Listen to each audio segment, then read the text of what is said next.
Kita diperlihatkan ketika Yushi sedang mengunjungi rumah Kinli. Sambil berharap Kinli sudah berada di rumah, ketika itu juga Yushi mengingat masa kecilnya bersama Kinli. Yushi terlihat sangat memperhatikan Kinli, walaupun ia sadar bahwa Kinli tidak tertarik dengan perhatiannya. Karena Kinli sendiri sangat ingin menjadi dewa dan tidak akan pernah menikah. Hal itu membuat hati Yushi sedih. Setelah itu Yushi menemui Shaoyang dengan tujuan bertanya mengapa ia ingin menikahinya. Kemudian Shaoyang menjawab bahwa ia ingin menikahi Yushi bukan karena cinta, tapi ia ingin menikah demi menjadi orang yang melebihi batas kemampuan Kinli. Mendengar hal itu, Yushi pun pamit. Di tengah kebimbangan Yushi tersebut, akhirnya Yushi memutuskan untuk menerima kenyataan bahwa Shaoyang adalah pilihan terbaiknya. Hal itu dilakukan karena selama ini ia tidak mendapatkan respon dari Kinli. Hal lain yang juga menjadi pertimbangan adalah demi menghindari pertumpahan darah di kecamatan Keluarga Ling. Yushi akhirnya menemui ayahnya, yaitu Tetua Ling, untuk meminta persetujuan melakukan pernikahan tersebut. Melihat pertimbangan dari anak sematawayangnya, akhirnya Tetua Ling mengizinkannya.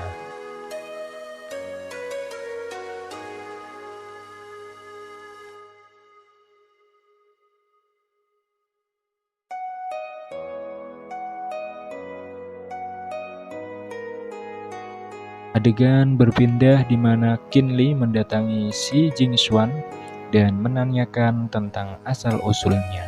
Jingxuan menjelaskan bahwa di benua Ceylan ada 57 kekuatan level batu biru, dan pavilion Xingyun hanyalah salah satu di antaranya. Sedangkan di atas batu biru Mas ada 15 kekuatan level besi hitam di seluruh benua Ceylan. 7 di antaranya patuh kepada keluarga Jingxuan dan 7 di antaranya lagi patuh kepada keluarga Song. Namun ada satu sekte yang tidak tunduk kepada kedua keluarga tersebut, yaitu sekte senjata.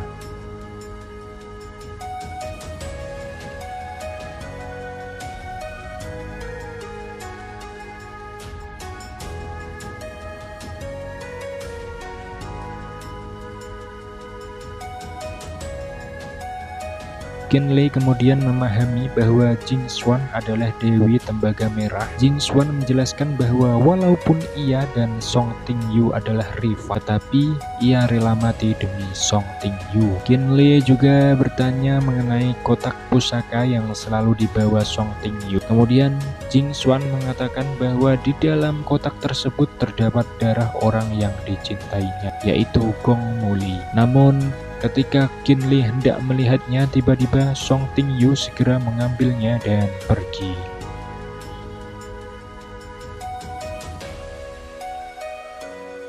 Di adegan selanjutnya kita diperlihatkan bahwa Kinli sebenarnya sedang merindukan Yushi. Di dalam lamunannya Kinli terlihat ketika Yushi memberikan daun obat kepadanya.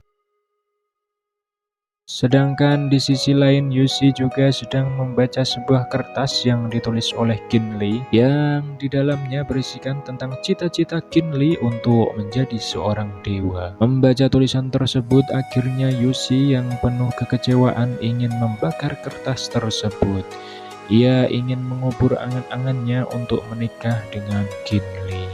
Sampai di saat Xuan-Xuan mendatanginya, ia mengatakan kepada Xuan-Xuan bahwa ia menyetujui lamaran pernikahan dari Shaoyang. Yushi mengatakan bahwa walaupun ia menikah dengan Shaoyang, tetapi Kinli tetaplah yang ada di hatinya. Di saat Kinli sedang melamun, ia didatangi Song Ting-yu. Song Ting-yu tidak ingin Qin Li menanyakan tentang kotak pusakanya tersebut. Song Ting-yu mengatakan bahwa Qin Li hanya cukup memandu perjalanan mencari hewan pemakan spiritual, dan setelah membunuh hewan tersebut, maka Song Ting-yu akan membantu menyelesaikan masalahnya di kecamatan keluarga Li.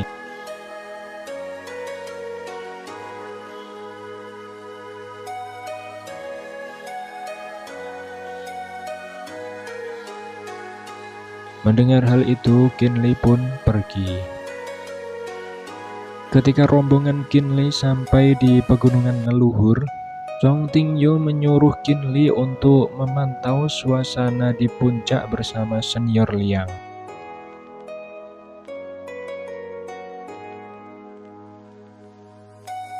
Sesampainya di puncak, ternyata terdapat sebuah pemukiman yang kosong. Sampai ketika mereka berada di depan kediaman keluarga Gao, datanglah sahabat kecil Qin Li, yaitu Gao Yu. Setibanya di sarang hewan pemakan spiritual, tiba-tiba mereka dikejutkan dengan arwah spiritual yang tiba-tiba muncul. Qin Li yang berada di barisan paling belakang tiba-tiba kehilangan jejak semua orang.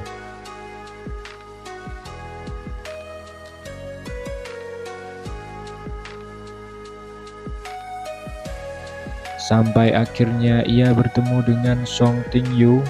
Mereka melihat ke dalam gua yang ternyata semua orang kecuali mereka berdua telah dikelabuhi oleh ilmu sihir dari hewan pemakan spiritual. Hewan pemakan spiritual menyerap semua kekuatan spiritual orang yang dikelabuhinya. Song Ting-yu menyuruh Qin Li untuk berpura-pura tersihir, dan sesegera mungkin saat hewan pemakan spiritual lengah, Qin Li menyegelnya di pusaka mata formasi.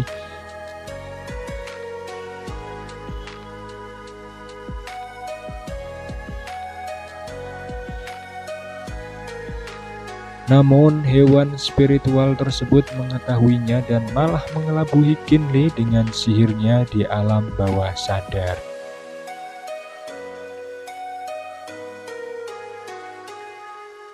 Song Ting-yu menyadarkannya dan Qin Li bergegas untuk memasang segel. Ketika segel terpasang, Qin Li malahan terpental dan masuk ke dalam segel bersama hewan spiritual. Tidak mau mati di situ, akhirnya Qin Li mengeluarkan ilmu petirnya. Secara kebetulan ia bisa naik ranah kekuatan. Hal itu membuat segelnya hancur dan meledak.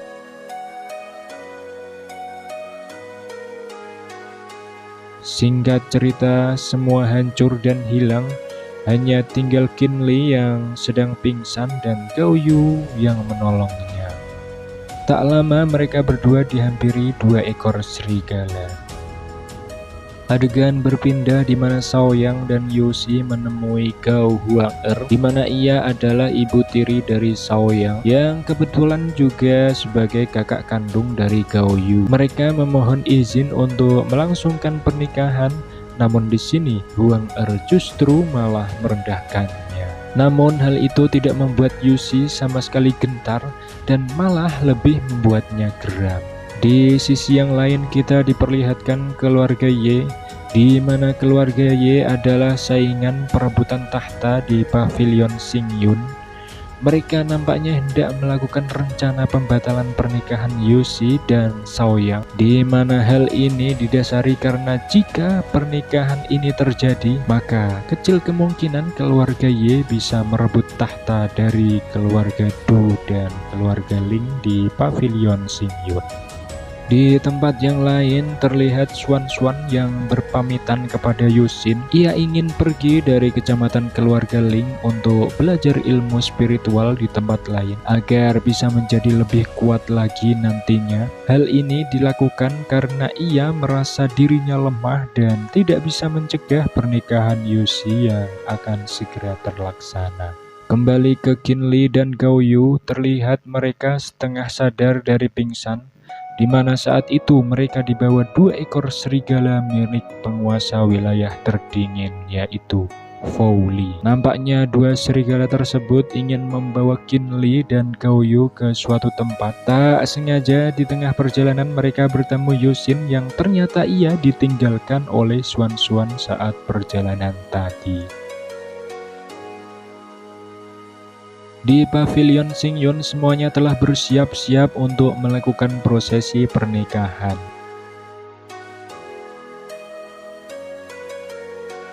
Di mana saat prosesi pernikahan sudah usai, keluarga Ye datang dan menawarkan hadiah berupa arak yang bisa menghilangkan perasaan cinta terhadap seseorang pada masa lalu.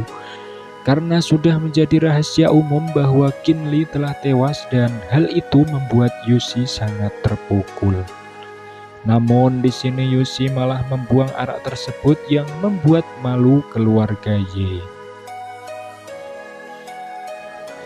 Tidak disangka ternyata Qinli tiba-tiba sampai di depan pavilion dan menerobos masuk. Pertarungan antara Shaoyang dan Qinli pun terjadi. Nampaknya keduanya saat ini seimbang. Qinli memperlihatkan tanda utusan Xuantian kepada seluruh orang yang berada di situ. Diceritakan bahwa tanda utusan Xuantian tersebut diperoleh Gao Yu dari reruntuhan gua, kemudian ia berikan kepada Qinli. Hal itu membuat semua orang tunduk dan berlutut kepada Qinli. Karena pavilion Xingyun sendiri adalah bawahan dari negeri Xuantian. Berkat hal itu akhirnya pernikahan dibatalkan dan Shaoyang harus menerima kekalahannya dari Qinli. Singkat cerita, Qinli ingin membawa Yuxi kembali ke Kecamatan Ling. Namun Yuxi sendiri menolak karena Qinli sampai saat ini masih tidak merasakan cintanya. Yuxi menjelaskan bahwa ia terpaksa menerima pernikahannya dengan Shaoyang karena melihat ambisi Qinli untuk tidak menikah dan ingin menjadi dewa. Dan sekali lagi ia sangat menyayangkan kehadiran Qinli tersebut. Di tempat yang lain, Gao Huang-er yang mengetahui kalau Gao Yu sebenarnya menyukai Yuxi sejak kecil, namun ia sama sekali tidak dianggap oleh Yuxi. Bisa dikatakan bahwa antara Qinli, Yuxi, dan Gao Yu terjerat pada cinta segitiga. Huang-er yang di dalam hatinya mempunyai dendam kepada Yuxi menyarankan kepada Gao Yu agar segera merebut perasaan cinta dari Yuxi.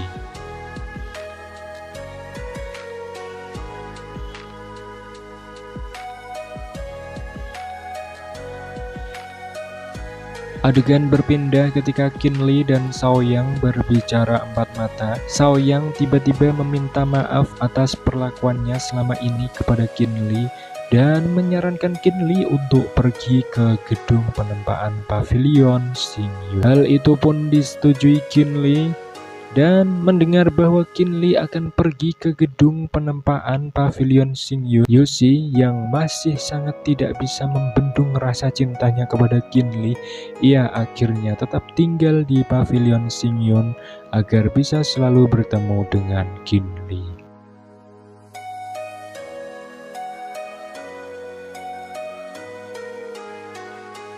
Keesokan harinya Qinli pergi ke gedung penempaan pavilion Xingyun.